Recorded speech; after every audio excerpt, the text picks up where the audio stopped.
Hey guys, welcome back. So today we're out the range with an L2A1. We recently did a video on the Sharps rifle and I enjoyed the comments. You guys are saying this is a classic Mac video. This is why I subscribed back in 2016. And so I thought, well, let's do a couple more old school Mac type videos. This is a rifle I've never talked about here on the channel. And so the L2A1, as you see here, is a weapon that would have been used by Canada and Australia. Other Commonwealth countries would use Bren guns instead, but this is a light machine gun based on the FAL. This is an inch pattern firearm, as you can tell by looking at it, but these are absolutely gorgeous. They were originally brought into service in the early 1960s, but they wouldn't stay in service forever. They would ultimately be replaced by other light machine guns, but it's still a cool piece of Cold War history. So we're going to take a closer look at the L2A1 in today's video, and this is an Australian variant. Absolutely beautiful. A lot of unique features that make it a little bit different than your standard FAL of the Cold War era, and so hopefully you enjoy today's video. I'm certainly going to enjoy shooting this bad boy. A lot of folks ask me, how can I get involved in the firearms business in that particular community? And one of the best ways to do that is to become a gunsmith. Every gunsmith I know is just overbooked with work. It's a very good living. And so if you would like to become a gunsmith, you need to go to a gunsmithing school or become an apprentice for an existing gunsmith. But Modern Gun School is an accredited college that also works with veterans in the GI Bill, where you can go and get a degree from accredited college in gunsmithing and then go out and start your own gunsmithing business, which I think is a really great option. Again, throughout my entire life, gunsmiths have always been able to earn a really good living, assuming they have a really strong work ethic. So please check out Modern Gun School. I do have a link in the video description below. So Canada and Australia would use this beautiful L2A1. Now the FALs that they would use, most of them would have been semi-automatic. So they needed a squad support weapon, a light machine gun. And so they thought, well, why not do like what the Russians were doing with the RPK, take an FAL, put a heavier barrel on it, put a bipod on it, give it full auto capability, a 30-round magazine, only have a 20-rounder in it. And we'll call that our light machine gun. And in the early 1960s, that's exactly what they did. Now, again, later, those weapons would be replaced by other weapons, and other Commonwealth countries would use the Bren guns converted to Sub 62x51 NATO. But that's what the Australians and the Canadians did. So let's take a look at this rifle and talk about what is similar to other inch pattern rifles of that era and what is different. So if you start off back here, you'll notice it makes extensive use of wood. This would have been common in the 1960s. Wood was still being used even by the U.S. military. When we adopted the M14, we adopted it with a wood stock. And so that was still going on. It's a very hard wood, and it holds up pretty well. It's very beautiful. This is obviously aged, has a metal butt cap back here, a trapdoor in the rear end for a cleaning kit. Coming forward, you'll notice this is where the rear sight would normally be on an L1A1. There's a plug in there. The screws for windage adjustment are still present, but it's just a plug because now they've replaced it with a very different rear sight that you're only going to find on the L2A1. Now this one obviously is incremented for different distances, and it's windage adjustable back here. Elevation you'll take care of up here, and it's just a really big rear sight that is mounted not to the receiver, but to the top cover itself. Now, when you open up the L1 or L1A1 or the L2A1, you'll notice the top covers on these are a little bit different. These are tabbed dust covers on them, and we'll do a field strip here in a moment. Moving forward, you'll notice it has, you know, kind of an inch pattern style wooden pistol grip on it, inch pattern style trigger. Do have a carrying handle here. This is polymer. You'll also notice that it's kind of positioned a little bit further forward. It does have this heavy barrel, which is much heavier than a traditionally profiled barrel for a FAL rifle. So you have to deal with that extra weight out front, and that's what they've done with this carrying handle. You'll notice, I'll switch around to the other side here really quick. Here's our takedown lever. It's in the vertical position, not the lower position down here. Our selector lever, this is a semi-automatic only. Moving forward, we have a enlarged magazine release. So if you take a look at that, it's this huge magazine release. You can actually easily reach up, hit that little button, and drop the magazine out. Like the L1A1, this does not have a last round bolt hold open. It has the facilities in there for it, but the nub that would actuate off the follower of the magazine has been taken off, but you can manually lock the bolt open by pushing up on what would be the bolt release bolt stop It's now just a bolt release, but that's the lever right there. So you can push up on that, pull the bolt to the rear, and lock it in the open position. You also notice that it has a folding charging handle and not a fixed charging handle. Here's that heavier profile barrel, and clamped to it back here is a device that allows these bipod legs to fold up and clamp into the barrel here, so it'll lock in place, and these bipod legs become a handguard. That's why they have wood on them. They'll protect you from the heat of the barrel.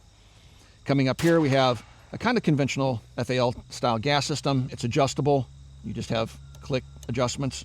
This one's running with full gas, and that's just what is required for it to operate. You'll notice the front sight is different than what you'll find on most other FAL type rifles. Continues the heavy profile barrel out, and then we have a traditional muzzle device out here on the end.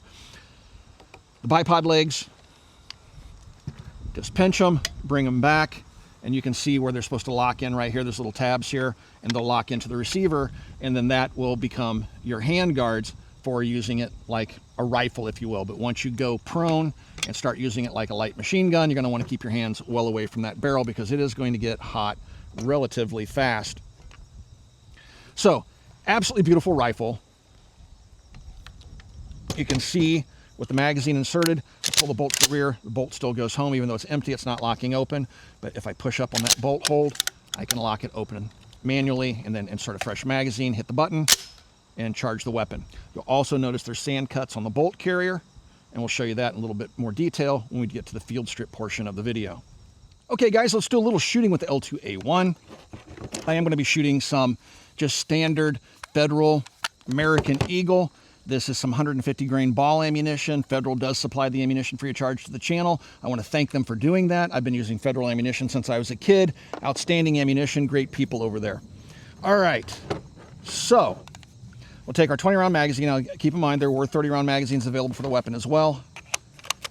Put my 20 round magazine in there. Make sure I have my ears on. This is an important component. So I've deafened myself many times over by forgetting the ears.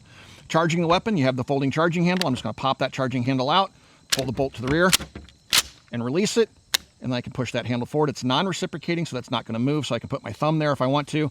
And this is what's a little bit awkward, right? Because the gun does, as Jason would say, looks really naked with no handguard out here. It's just a bare barrel. So, generally I would think that you would just want to put your hand back here when you're firing it. That keeps, good control of the weapon. And you definitely don't want your hand out here. You can also put your hand out here conversely onto the bipod and use it in that manner. Now the bipod is not adjustable for length on the legs, but it does pivot, as you can tell. So if you're on uneven terrain, it'll pivot just a little bit.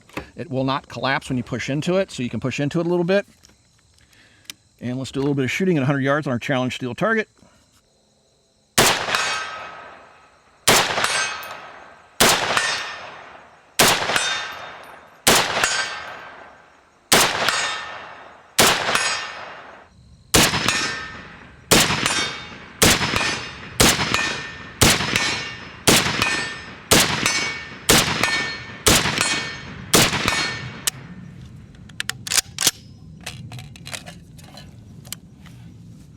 So when shooting the L2A1 as a rifle, you do want to keep your hands well clear of the upper part of the barrel here and the gas tube, because these are very hot.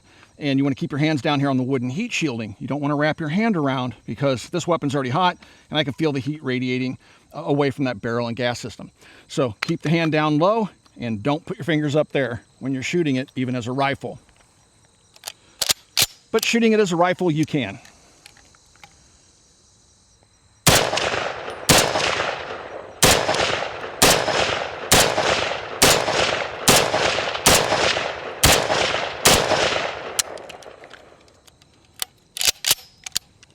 Such a smooth shooting classic beauty. Wow, I love these rifles.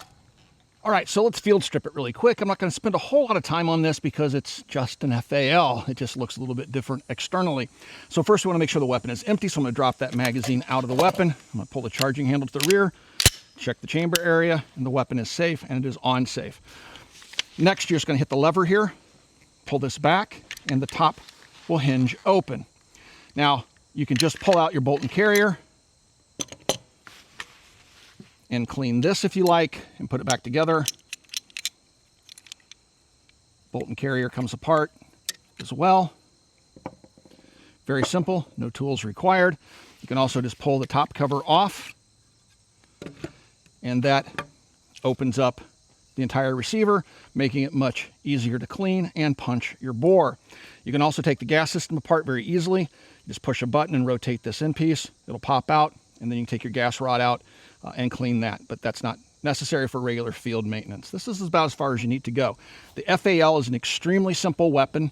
You will notice that this one has what's known as sand cuts in it, and this is so it'll operate in more adverse environments, so you can get more crud into the action. You can see how they're cut on the side, but also through the little areas that ride on the rails on the internal part of the receiver.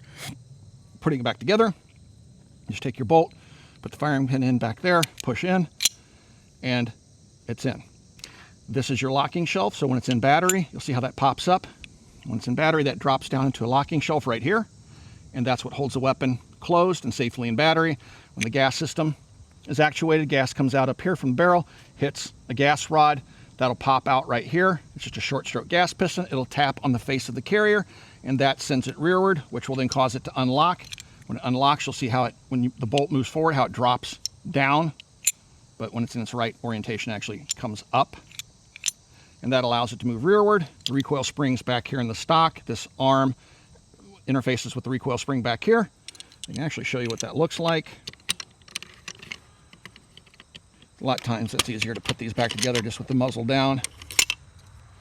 So the weapon will fire without its top cover, so you can see how that arm works with the recoil spring in the stock. Put your top cover back on.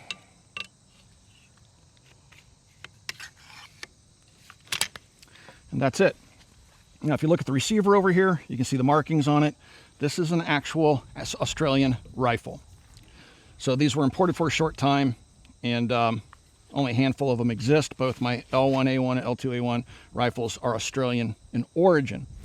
So as far as I know, there are no companies that are manufacturing clones of these. If you can find a parts kit, and they're out there, if you can find a good parts kit, you can find a builder to put a rifle together for you. But as a standard production item, I'm not aware of any companies that are making them. So they're pretty rare. If you pull this out at a public firing range, people are going to be very curious, want to come over and take a look at it, and probably want to shoot it. And if you're a nice person, you'll let them do that. All right, so the value of something like this, I couldn't tell you. I've had this thing in my collection for so long, I don't even remember what I paid for it. I just know that they're relatively rare firearms. If you have any questions about the L2A1 that you see here, you can certainly ask those questions down below. After I post a new video, I do try to stick around for the first couple of days to answer any questions you guys may have. If you'd like to support us here at the Military Arms channel so we can continue to bring you content like this, please consider becoming part of our Patreon family.